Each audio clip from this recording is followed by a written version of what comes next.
Debbie Pask here, and I wanted to talk a little bit about meditation. There's some lovely meditation music going on in the background in my office here in Byron Bay in Australia.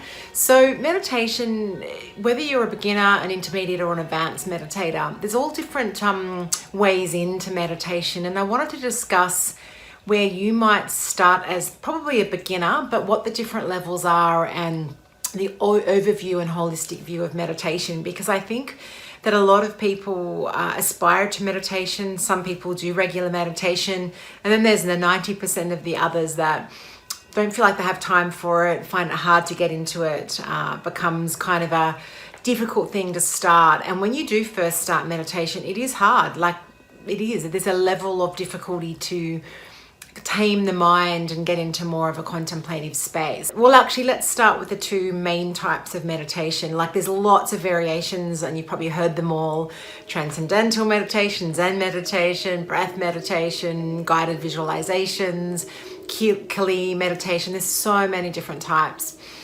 I think they really come down to two main strands. There's Vipassana meditation, which is all about silence and stillness and breath, and not really doing anything but focusing on the space and the silence and the stillness. That's actually quite a hard meditation to get to when you're new. I would never give that to a beginner.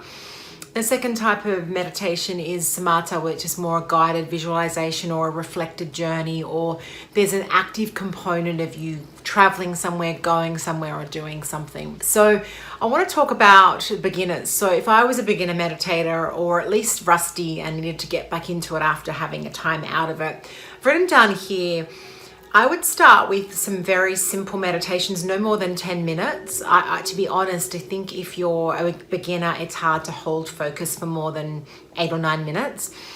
I would start with a guided meditation around feeling your body, feeling your senses, feeling your temperature, feeling your skin, feeling the air, feeling temperature of the outside world versus your body. I'd start to kind of engage the senses: hearing, smell, taste.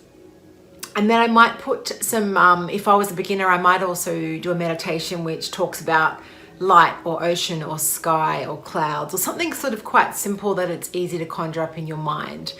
And the other thing is I might start to implement a little bit of breath work, like take some deep breaths in, take some deep breaths out.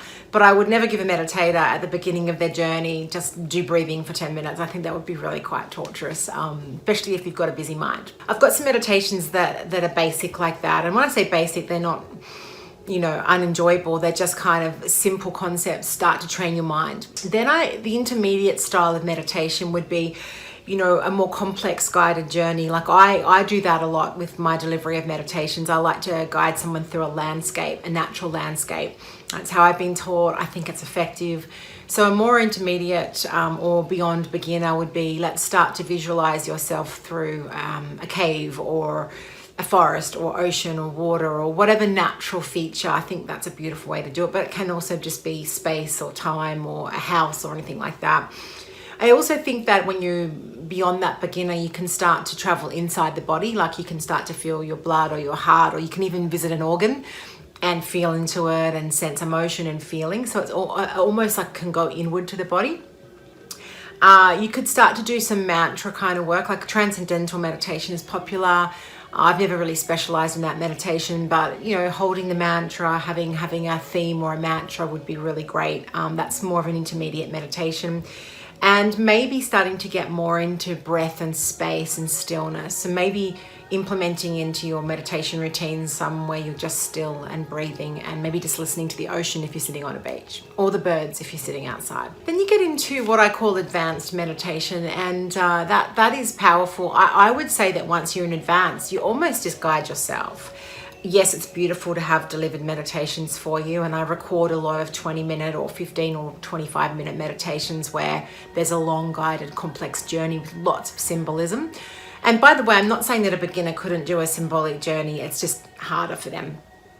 So it's almost like you'd sit down and guide yourself. What kind of meditation do I want to do today? I've meditated for a lot of years now. So I might go down to the beach and just decide to meditate on a word or a color or a feeling, and then let my mind take me.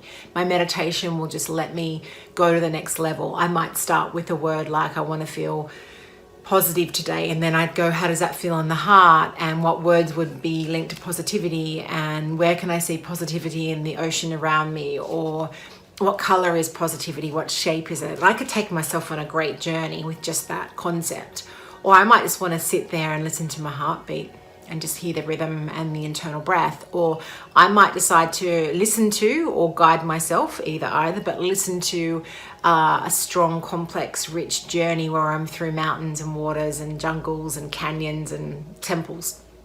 Or I might want to feel myself morph into an animal. So I've just put in here the other thing about advanced meditation, and I really want to make this point because I've written this down particularly. You can actually do more self-healing on the body when you're more advanced. So you can actually travel to that organ and then give it healing, or you can ask your body what it wants, or you can start to get really, really rich and in tune. And I think that's the whole point here, is it's about stopping being still and calming, but it's also about being in tune, and it's about being able to go in and make energy field corrections, pacify emotions, let stuff go, release things from the body. There's a great meditation visualization where you shrink down some sort of disease or issue or pain to a little marble or smaller, and then expel it out, or let it go into water, then gas, and the gas leaves your body. So you can start to be really proactive and start to do self-healing and self-work and self-reflection. You can ask for answers, you can get messages. I mean, you can do that in intermediate stage as well, but I think what I'm trying to say is that there are stages of what is possible, and the idea is you want to train your mind visually, auditory, kinesthetically, train all those parts of you to drop into a deeper state where your mind's not just running the show. So I think that's the key for meditation. So whether you're a beginner, start with those basic, simple, feel my body. If you're intermediate, get into more complex journeys. And if you're advanced, start playing around with what you actually need to heal. Hope that makes sense. I've got meditations for all three areas. So I might put some links underneath this video, and enjoy those meditations. Thank you.